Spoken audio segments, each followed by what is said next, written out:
Good evening. I'm still reporting on the coup. Desperate Democrats will try to string this government shutdown out as long as possible. Why? To keep the real story out of the headlines for as long as possible. The super explosive Fisa memo written by the House Intelligence Committee's investigative staff. So what is the method to get this Fisa memo declassified and released to the American people? President Trump could declassify the 4-page document immediately, but no doubt the Democrats are lying in wait to pounce on that alternative. Speaker of the House Paul Ryan could declassify it, then send it to the president, who has 5 days to make a decision on it. In fact, today, Representative Mark Meadows of North Carolina did exactly that, call on the Speaker to declassify the document. But for some reason, Speaker Ryan punted it back to the House Intelligence Committee Chairman Devin Nunes. Nunes will have to bring the House Intelligence Committee back together to vote on the matter. If a majority of the committee votes to declassify, then it would go to the president, who again has 5 days to make a decision. So actually, that may be brilliant on Ryan's part. Can you imagine Democrats faced with having to vote against the public release of a damning document that is sure to reach the public sooner or later, then have to explain to their electorate why they voted to keep what are apparently massive crimes hidden as they all run for re-election in November? It would not be surprising to see more than a few Democrats break from the pack finally over this vote, especially ones running in districts that Trump won.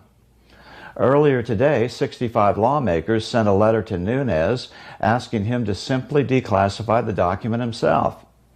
During the day, members continued filing into the Capitol SCIF to view the controversial document. Over 150 members have now done so, including only a handful of Democrats.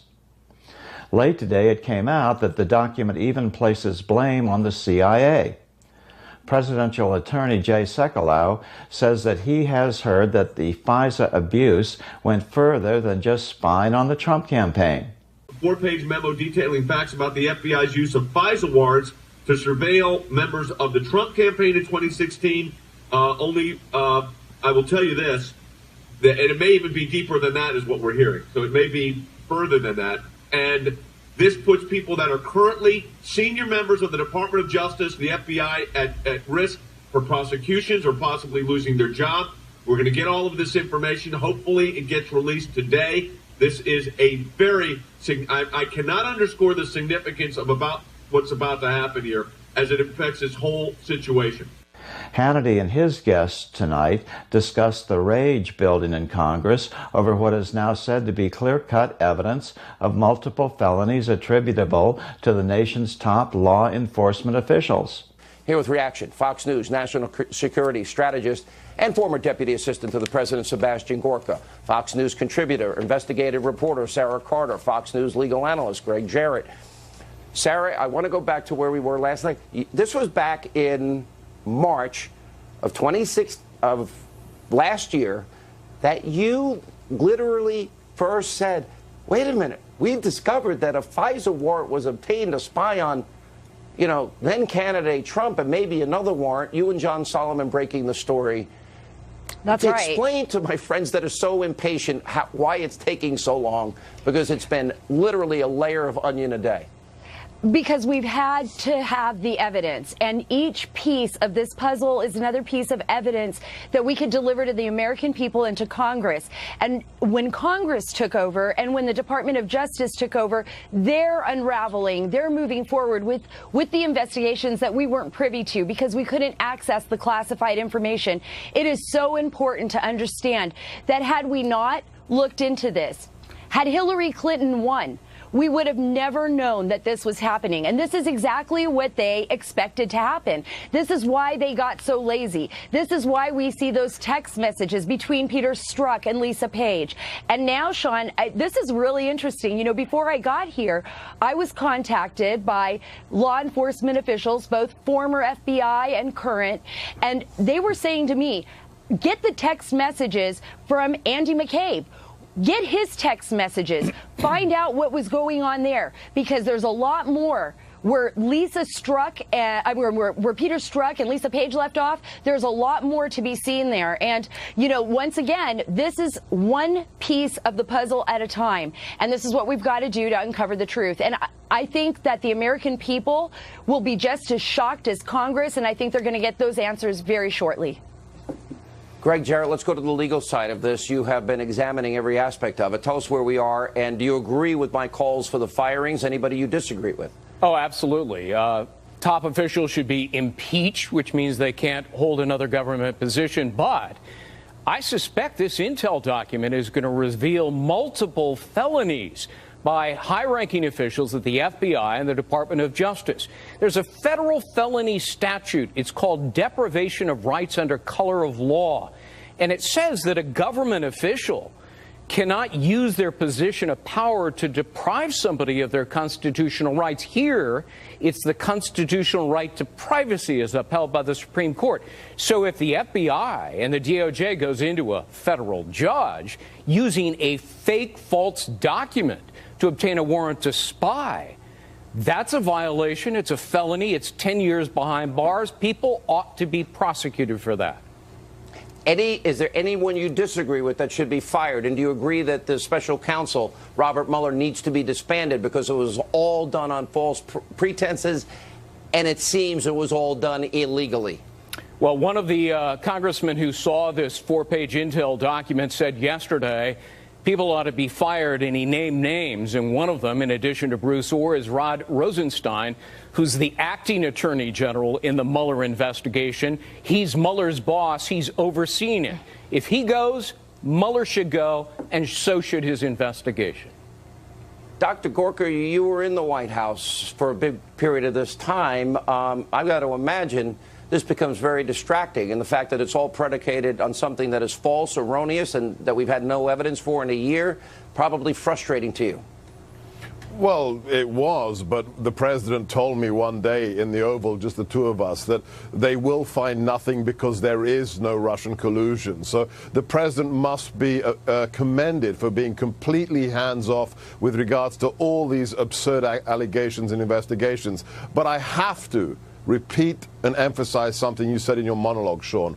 Just before I came to the studio, I spoke to my sources as well. The memo is the tip of the iceberg.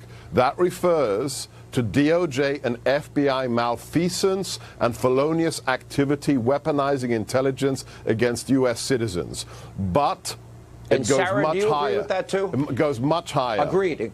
Oh, absolutely, I Sarah? agree. And remember, Sean, it was about the Fisa. It was about Fisa 702, abusing that system. And remember, they collect everything. This is not just about foreigners. There's a collection of all Americans. So every call that's made overseas, every email, everything. I want to know how many people within the Trump campaign and within the Trump administration, they were actually... How many people? How many? Surveilled and unmasked and leaked upon.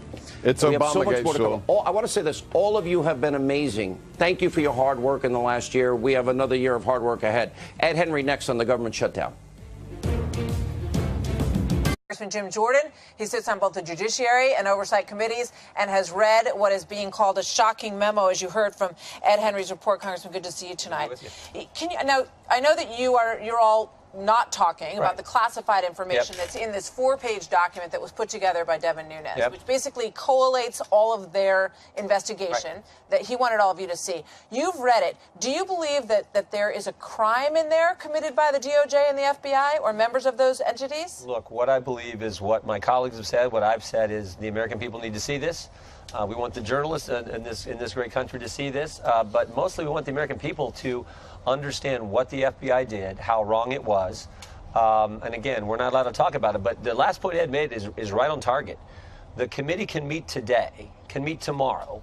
If a majority of the committee votes to release this, it goes to the White House. The White House can say thumbs up or thumbs down. My guess is they're going to say thumbs up. And then it's out there, and the American people can see what took place at the highest levels of our FBI, at the highest levels of the Justice Department, that should not happen in this great nation. So what's the plan on that? Why didn't they meet today if it's so urgent? Look, I'm for pushing for it. I give the Chairman Nunes a lot of credit. He has pushed hard. He's the one who put this memo together. We called for it a week and a half ago. Congressman Meadows and I and others said, make this available to Congress so we can see it. And then we think once we see it, that there will be such a demand, such an outcry for this to go public, that it'll go public. So I think that's building. It has been made to Watergate, which was a scandal, an election scandal of digging into another campaign. Yeah. Okay. Now, if this is worse than that, which is what Matt Gaetz of Florida has called it, it would draw a picture of an Obama administration attempt to derail the Trump campaign. Is that what's in these 4 pages? Again, I can't talk about the specifics. It's why we're pushing so hard to get public, so we can talk about the specifics. But the unmask a bunch of names, we do know that happened. We do know what Chuck Schumer said.